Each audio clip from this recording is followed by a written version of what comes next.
Hi అండి, మీరు ఎప్పుడైనా చూసారా? కరెంట్ కుక్కర్లో పూరీ కూర చేస్తున్నాను చూడండి. ఎంత ఈజీగా 2 మినిట్స్లో అయిపోతుంది పూరీ కూర.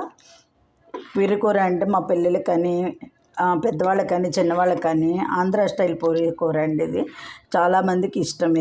దీన్ని ఎలా తయారు చేయాలంటే ఆనియన్స్ వేయించుకోవాలి, ఆలూని ఉడకపెట్టుకోవాలి. పోపు చేసుకుని పోపులో ఆనియన్స్ వేగిన తర్వాత ఆలూని ఉడకపెట్టిన ఆలూని వేసి పోపులో కరివేపాకు కంపల్సరీ, అల్లం కంపల్సరీ వేసుకోవాలి.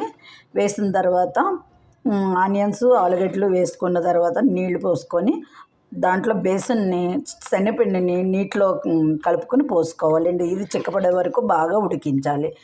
ఈ కూర ఆంధ్ర స్టైల్ పూరీ కూర. ఇది మీలో ఎవరికైనా నచ్చితే లైక్ చేయండి, సబ్స్క్రైబ్ చేయండి. ఇది పిల్లలకి పెద్దలకి చాలా ఇష్టము. మీరు ఎప్పుడైనా తిన్నారో తినకపోతే కామెంట్ బాక్స్లో తెలియచేయండి. ఏంటి రైస్ కుక్కర్లో చేస్తున్నాను అనుకుంటున్నారా? ఈవేళ పనమ్మే రాలేదండి, అందుకని ఏం చేయాలని ఆలోచన వచ్చింది. సరే రైస్ కుక్కర్లో చేసేస్తే అయిపోతుంది కదా అని చెప్పేసి రైస్ కుక్కర్లో చేస్తున్నాము.